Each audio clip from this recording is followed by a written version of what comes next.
intersections to kind of create special protected pedestrian spaces. When it came to traffic, we had a very, very long traffic discussion, both with the planning board last night and September 23rd, I think, which was the introduction evening. So we're not going to kind of rehash that entire presentation this evening, but I think that we had the town's traffic engineer, traffic planning and design, which was also sort of double tested by Sam Schwartz Engineering, who are roundabout specialists in the state, and they came up, and we asked them to answer some pretty big questions. Is the roundabout feasible that's being proposed? And they determined, based on the preliminary information, yes, it is feasible. Does the project improve performance of the overall of the intersection? Yes. Does it improve the corridor? And it's generally neutral, even after all the development under that quote-unquote build condition, and that there are certain intersections that will need to be mitigated, and that we have a process identified in the redevelopment plan to guide the council and to work as part of a public process to mitigate those two movements in those intersections. And that can we incorporate best practices over and above the current roundabout design that's been presented to make way for pedestrians and cyclists, and the answer was yes. And the redevelopment plan includes a process that empowers the planning board to impose those additional requirements and design changes.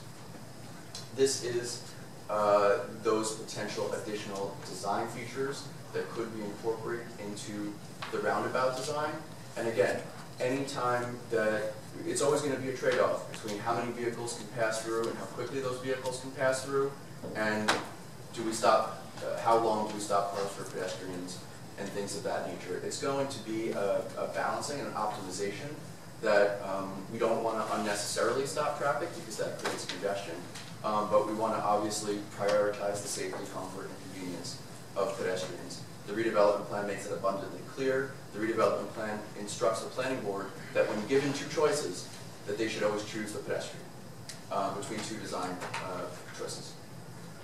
And then these are additional accommodations that could be imposed or incorporated into the design of the roundabout that will should be considered, and that the planning board shall consider as part of that process. So one of some of the other things that we thought are important to mention as part of this public hearing, what were some of the public benefits? What's some of the reasons to do this project, right? And why adopt a redevelopment plan of this nature? We project about $1 million in tax revenue. There's an affordable housing, a non-residential development fee of about $950,000 that will go into the town's affordable housing trust fund. Traffic improvements that we otherwise would not have been able to create, not just because of money and public funds, but also because of right-of-way, and that it would have required a very potentially lengthy takings process. That the streetscape and public improvements are definitely needed in this area. It will provide this idea of walking wallets in the downtown.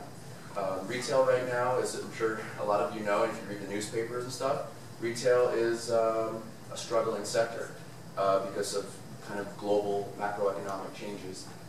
Morristown, this will support the area's retail by providing daytime traffic, which a lot of communities in our area do not have because they're mostly bedroom communities. That's not what Morristown is, and that this helps to solidify that. Support for civic and philanthropic organizations that, Morristown is like the kind of cultural civic center of the county, and that all the Office and Commerce here goes directly to supporting the sort of invisible taxes that people pay and the invisible support that they have. And then employment and economic development opportunities. Essentially what we're talking about here on the retail side is essentially a one-for-one replacement of square footage of retail, which would include a similar job profile, a job creation profile of the existing shopping center. And then also on top of that is all the job opportunities and economic development opportunities that the additional office space would create, which will have a long-lasting and wide economic, or indirect economic benefit So going to just talk about some next steps. Here we are tonight on what they call second reading or a public hearing, potential ordinance adoption. And then from here, you go back into considering a redeveloper agreement, which there's a number of things called out in the redevelopment plan that defers to an agreement because they are so specific and negotiated, which would include things like the off-site improvements, construction schedule, things of that nature. And then there would be a consistency review per the redevelopment plan by the administration and the redevelopment entity. And then finally, it goes to a traditional site plan review by the planning board. Some things I think is important to mention about that this is not the end in many ways of this process. This is the beginning.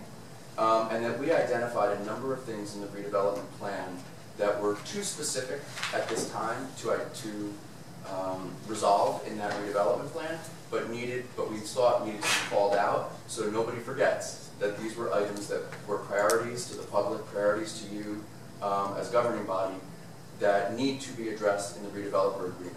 So things like another traffic study, which includes the mitigation measures and mitigation plan for off-site improvements. It includes the parameters of the transportation demand management plan, which is that thing where they're going to have to subsidize mass transit and bike share and things of that nature to reduce vehicular use.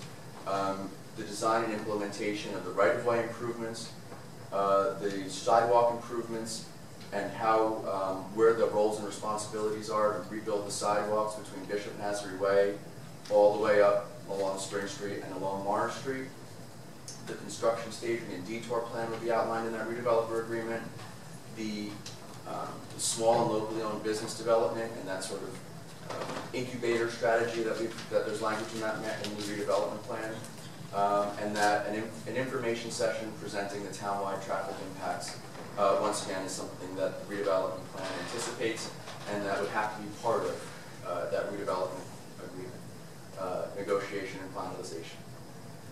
So, and then things that the planning board would introduce even after all of that is the specific engineering and nuts and bolts of that roundabout, the specific pedestrian improvements over and above the vehicular improvements or those sort of baseline pedestrian accommodations, compliance with what we'll call the qualitative design standards, meaning the building articulation, the nature of the garage screening, the specific signage that would be on these buildings, as well as the percent for art, the public art proposal, and the nature of that. Those are all things that ultimately the planning board decides. So, the scope of tonight's vote, this is an ordinance that amends only these properties in the Spring Street redevelopment area. It essentially creates a new zoning ordinance. It does not approve these. There's not a shovel going in the ground tomorrow. There's a very long and lengthy and deliberate process that was outlined in this document that would have to follow. So I just want to be clear about that and let everybody know what to expect moving ahead and sort of what the implications are of any actions that would be taken this evening. That's all I got. Thank you, Phil. Thank you. All right, so at this time, I'm going to move.